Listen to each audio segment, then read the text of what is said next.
ingin sedikit tadi menanggapi apa yang dijelaskan oleh Pak Adi Rahman mengenai kebijakan atau sikap negara terhadap perkembangan atau penguatan ekonomi syariah atau kelompok-kelompok Islam.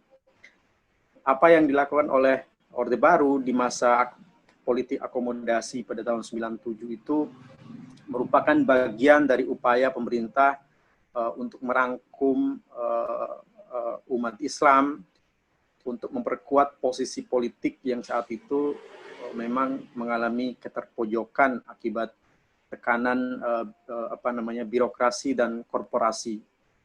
Sehingga salah satunya kekuatan yang dilakukan oleh Soeharto adalah kembali merapat dan berbulan madu dengan umat Islam. Itu menjadi satu titik awal bagi ekonomi syariah dan sekaligus politik Islam di Indonesia. Namun kembali mengalami penurunan sejak awal reformasi. Namun sejak masuknya pemerintahan Jokowi, secara umum kebijakan ekonomi syariah atau pengembangan politik halal itu kembali mengalami peningkatan secara signifikan, walaupun dipandang secara politik mengalami degradasi, namun secara ekonomi mengalami fluktuasi. Nah, ini satu paradoks politik yang mungkin secara kritis bisa dianalisis oleh Pak Adi nanti, dapat dikembangkan dalam kajian-kajian akademis. Kemudian, secara umum pemerintah saat ini sangat menginginkan, seperti yang dikatakan Pak Iza tadi, sangat menginginkan Indonesia menjadi satu distributor utama mengenai seluruh produk-produk halal dunia. Indonesia diproyeksikan atau diupayakan menjadi negara dengan ekonomi syariah dan halal produknya nomor 1 di seluruh dunia.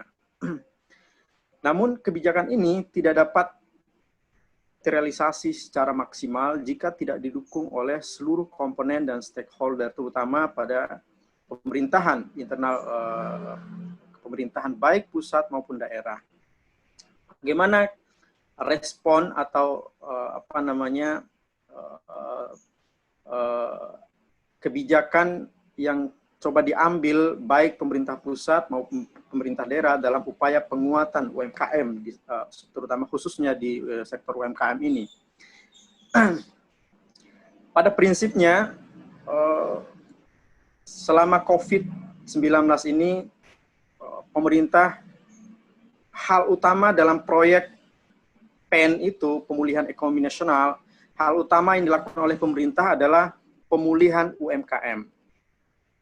UMKM harus dipulih, makanya dikeluarkan pada akhir bulan Mei dan diterapkan pada 1 Juni itu dikeluarkan fase pemulihan secara bertahap dengan tetap mengikuti protokol kesehatan secara nasional. Maka dikeluarkan beberapa kebijakan-kebijakan, khususnya dalam upaya penguatan kembali UMKM. Tapi kebijakan-kebijakan ini nanti kita akan lihat, saya memiliki slide, bagaimana dukungan pemerintah daerah terhadap kebijakan pemulihan ekonomi nasional tersebut. Apakah berimplikasi positif atau malah dipolitisasi secara sangat brutal gitu.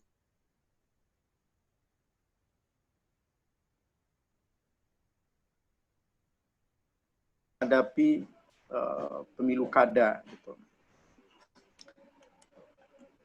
Baik, saya mohon izin saya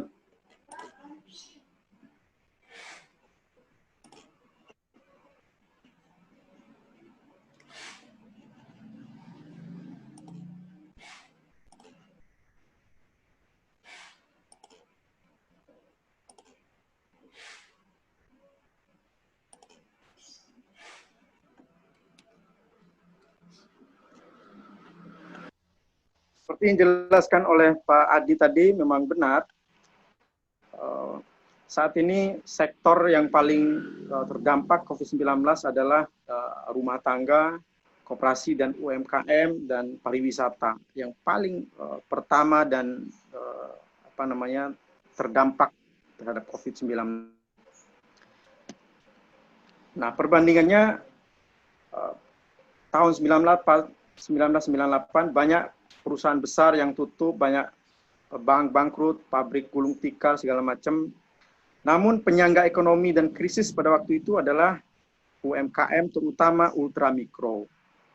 Mulai dari pedagang kaki lima, warteg, warung kelontong, penjual sayur keliling, pedagang bubur ayam, dan lain-lain.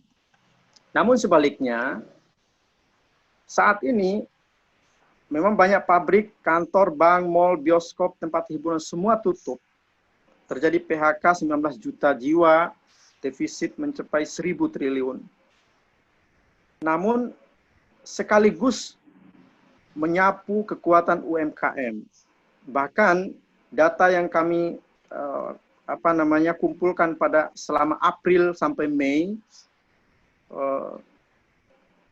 usaha ultramikro yang masih beroperasi pada waktu itu, terutama pertengahan April sampai pertengahan Mei itu hanya tersisa 1.500.000 unit usaha yang kami kumpulkan di seluruh daerah melalui dinas-dinas dan gugus tugas terkait di sana.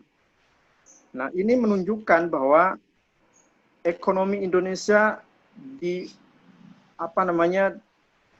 ujung tanduk, sehingga banyak pihak memprediksi memang Indonesia sedang menghadapi resesi yang sangat epistemik dan pandemik gitu. Pandemi ini tidak hanya menyapu atau menyerang kondisi kesehatan, tapi juga menyerang sektor-sektor real dan ekonomi Indonesia, sekaligus menyerang kekuatan politik, sehingga pada pertengahan akhir Juni juga mengakibatkan gonjang-ganjing politik yang sangat kuat, sehingga hari ini gonjang-ganjing itu masih sangat terasa dan ada isu reshuffle. Nah, kemudian perbandingannya tadi telah disampaikan, saya next saja. Nah, untuk melakukan pemulihan ekonomi, terutama UMKM, pemerintah mengeluarkan kebijakan PEN atau Pemulihan Ekonomi Nasional dengan anggaran 642,17 triliun. Anggaran yang sangat besar sekali dan disalurkan ke berbagai bentuk insentif pemerintah. Dan seluruh insentif ini yang paling utama dan pertama dikuatkan oleh pemerintah adalah UMKM. Yang kedua adalah dalam upaya penguatan PEN, pemerintah juga mengeluarkan kebijakan realokasi keuangan daerah atau APBD. Dan total realokasi ini adalah 56,57 triliun.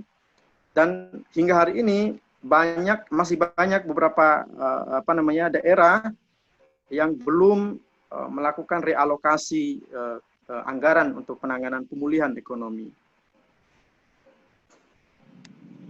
Kemudian yang kedua adalah stimulus kredit usaha rakyat. Ini dengan berbagai kebijakan. Kemudian gerakan Bangga Buatan Indonesia yang saat ini sedang digencarkan oleh pemerintah, baik pusat maupun. Untuk mendukung ini, Kementerian Dalam Negeri telah mengeluarkan surat edaran pada seluruh pemerintah daerah untuk menggunakan produk-produk UMKM di dalam negeri, terutama produk-produk UMKM yang dihasilkan oleh masyarakat setempat. Dan ini adalah satu upaya atau sebagai wujud dukungan kepada UMKM yang terkena dampak COVID-19. Dan Presiden mengharapkan seluruh masyarakat saling membantu melakukan pemulihan ekonomi Indonesia melalui belanja produk-produk dalam negeri, terutama produk-produk UMKM. Kemudian pemerintah juga mendorong UMKM untuk terlibat pada pengadaan barang dan jasa. Ini merupakan persentase bagaimana besarnya peluang bagi UMKM. Bahkan UMKM itu hampir 50% atau 42% bisa atau menjadi ruang bagi UMKM untuk terlibat dalam pengadaan. Tetapi realisasinya hingga hari ini sangat kecil sekali, hanya 13% UMKM yang terlibat pada pengadaan barang dan jasa. Dan ini sedang didorong oleh pemerintah, terutama diinstruksikan pada Kementerian Dalam Negeri untuk mendorong pemerintah daerah agar dapat mendorong atau menguatkan UMKM agar bisa terlibat dalam proses pengadaan barang dan jasa ini. Dan ini skemanya. Nah, bagaimana kebijakan umum pemerintah pada UMKM? Ini merupakan RPJMN, gambaran RPJMN, dan dua hal yang menjadi fokus utama dalam penguatan UMKM adalah program penguatan kewirausahaan UMKM dan UMKM naik kelas. Anggaran yang digelontorkan untuk program penguatan kewirausahaan UMKM sebanyak 6,8 triliun dan UMKM naik kelas itu sebanyak 586,8 miliar. Namun sebagai catatan, sekitar 7% usaha mikro kecil yang masih yang menjalin kemitraan dengan perusahaan lain. Dan ini satu PR besar bagi seluruh kementerian yang memiliki urusan dengan UMKM agar dapat terus mendorong UMKM untuk menjalin kerjasama dengan usaha-usaha atau sektor industri. Nah, untuk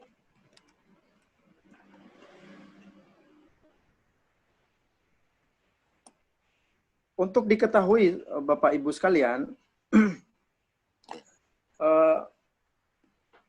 UMKM itu secara pembagian urusan berdasarkan Undang-Undang 23 2014 tentang pemerintahan daerah atau yang biasa disebut sebagai Kitab Pemerintahan Daerah itu membagi kewenangan yang mengurus UMKM ini menjadi 3. Pemerintah pusat mengurus tentang atau sektor menengah, sektor usaha menengah. Provinsi mengurus sektor kecil dan kabupaten kota mengurus sektor di sini sektor mikro dan ultra mikro. Terjadi kesalahan di sini. Kabupaten kota mengurus sektor mikro dan ultra mikro. Jadi UMKM tidak seluruh pemerintahan secara keseluruhan diurus, tetapi di dalam upaya mengurus urusan atau sektor UMKM dibagi urusan menjadi urusan pusat, urusan provinsi, dan urusan kabupaten kota. Nah, ini kita lihat di urusan pemberdayaan dan perlindungan UMKM, urusan pusat itu pemberdayaan usaha menengah dilakukan melalui pendataan kemitraan, kemudian kemudahan perizinan, penguatan kelembagaan, dan koordinasi. Sementara provinsi, pemberdayaan usaha kecil yang dilakukan melalui pendataan, kemudian pemerintah daerah, kabupaten kota melakukan pemberdayaan usaha mikro melalui pendataan dengan strategi yang sama. Artinya yang paling substantif dalam penguatan UMKM adalah pemerintah daerah. Karena dia mengurus dua sektor utama atau tiga sektor utama, yaitu sektor mikro, ultramikro, sektor mikro, dan kecil. Dan tiga sektor ini merupakan sektor yang paling besar di dalam UMKM.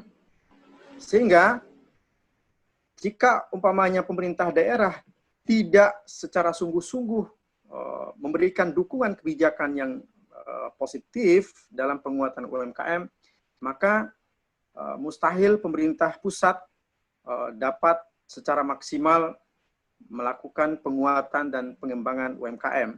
Karena secara tusi, pemerintah pusat hanya mengurus hal-hal mengenai usaha menengah.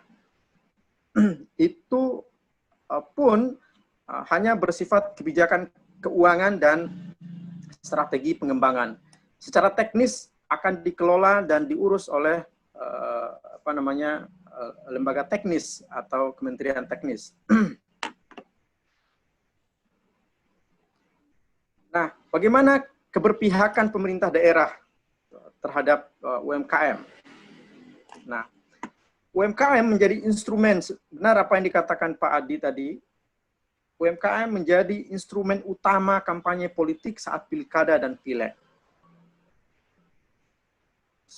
Bahkan jika umpamanya satu calon kepala daerah tidak menunjukkan keberpihakan terhadap UMKM, maka dapat dipastikan elektabilitasnya pasti menurun. Dengan itu di dalam UMKM, selain menjadi isu politik yang hangat, juga di sana terdapat satu elektabilitas yang menjanjikan bagi politisi. Dari target yang ditetapkan oleh pemerintah pusat dalam hal rasio kewirausahaan nasional, kontribusi PDB UMKM, kontribusi PDB koperasi, dan hal mengenai UMKM ini, apa yang dilakukan oleh pemerintah daerah? Realisasinya yang dilakukan oleh pemerintah daerah dari janji manis kampanye, pada realisasinya pemerintah daerah rata-rata target yang dibuat hanya 1% dan bahkan pada capaiannya hanya 0,1%. Bahkan ada beberapa provinsi yang hanya satu program penguatan UMKM. Bayangin, satu daerah ini yang dimaksud adalah provinsi. Satu provinsi bahkan hanya satu program yang disusun di dalam RKPD-nya, RPJMD-nya untuk melakukan penguatan UMKM. Bahkan ada provinsi berdasarkan hasil rakortek kami kemarin pada saat Maret sebelum COVID itu, ada beberapa provinsi yang bahkan belum mencantumkan dan menganggarkan program dan anggaran untuk penguatan UMKM. Program yang disusun oleh Pemda rata-rata hanya bersifat rutinitas, seperti umpamanya rapat, kunjungan, peninjauan, ya, pelatihan, dan bahkan di pemerintah daerah hingga saat ini, berdasarkan hasil rakortek kami sekitar Maret lalu, belum ada satupun, ya, kalaupun ada DKI itu pun masih sangat datanya masih sangat lemah. Pemerintah daerah yang memiliki data UMKM secara real, ya, yang bersifat koordinatif, by name, by address, yang dapat didata langsung, diverifikasi, itu belum ada sampai sekarang. Sehingga ini menjadi PR besar. Jangan harap bisa UMKM diharapkan bisa naik kelas, bisa dikembangkan, bisa segala macam. Bahkan pendataan UMKM oleh pemerintah daerah itu masih jauh dari harapan. Data-data UMKM di daerah, kabupaten kota katakanlah, itu data-data UMKM yang apa namanya UMKM yang mereka himpun dari orang-orang dikenal saja. Apalagi umpamanya kalau dia itu lawan politik tidak dimasukkan dalam list, tidak didata dengan baik. Ini jadi UMKM menjadi satu arena politik di pemerintah daerah, terutama di kabupaten kota. Nah, hal ini dapat kita lihat, katanya. Saya ingin buktikan pada data RKPD mereka. Nah, program-program ini saya ambil langsung dari dokumen RKPD mereka. Cuman saya copy, ada beberapa daerah yang muncul di sini yang apa namanya, yang sengaja tidak saya tutup. Program yang mereka apa namanya canangkan, perizinan dan sistem informasi UMKM berbasis online. Ada kegiatannya, tapi tidak dimasukkan anggaran. Ya. Kenapa? Karena tidak dianggap penting, tidak bernilai politik bagi apa namanya bagi pemerintah, terutama pemerintah daerah. Fasilitasi sarana dan prasarana UMKM. Nah, beberapa program ini. Nah, kita lihat di sini. Anggaran ada program yang mereka apa namanya canangkan, yaitu pembinaan pengembangan kewirausahaan UMKM. Anggaran yang disusun atau yang dimasukkan dalam pagu itu 75 juta rupiah. Ini provinsi. Nah, kita lihat bagaimana sikap atau keberpihakan pemerintah daerah. Pembinaan kelompok usaha pemula hanya dianggarkan 100 juta. Ini satu provinsi. Masuk akal nggak itu? Nah, bahkan ada satu daerah yang tidak memiliki sama sekali program penguatan UMKM. Tidak ada kegiatan, tidak ada pagu anggaran. Jadi tidak ada dinas terkait, tidak ada yang dilakukan. Yang ada hanya belanja rutinitas saja keuangan anggaran itu. Nah, padahal anggaran yang dicanangkan oleh pemerintah untuk penguatan atau pengembangan kewirausahaan UMKM sebanyak 6 triliun. Sementara pemerintah daerah bahkan tidak memiliki program, tidak memasukkan anggaran atau pagu anggarannya. Inilah fakta-fakta yang terjadi di pemerintah daerah. Kenapa saya sengaja khusus menyoroti pemerintah daerah? Karena yang memiliki kewenangan khusus untuk penanganan usaha ultramikro, usaha mikro dan kecil adalah pemerintah daerah. Sehingga dari awal saya katakan pemerintah daerah memiliki peran yang sangat signifikan, sangat urgent untuk bagaimana wajah UMKM ke depan. Jika pemerintah daerah memiliki political will, kemudian niat yang benar-benar tanpa embel-embel politik, tanpa dipolitisasi, saya kira UMKM akan dapat lebih maju dan berkembang. Sehingga pasar tokoh-tokoh kelontong atau pedagang-pedagang kaki lima dapat berkembang dengan baik, atau yang kita sebut sebagai melakukan gerakan industrialisasi UMKM. UMKM kita harus ubah menjadi satu usaha industri, bukan sebagai usaha yang kecil yang dipandang rendah. Saya kira itu untuk sementara dari saya. Terima kasih.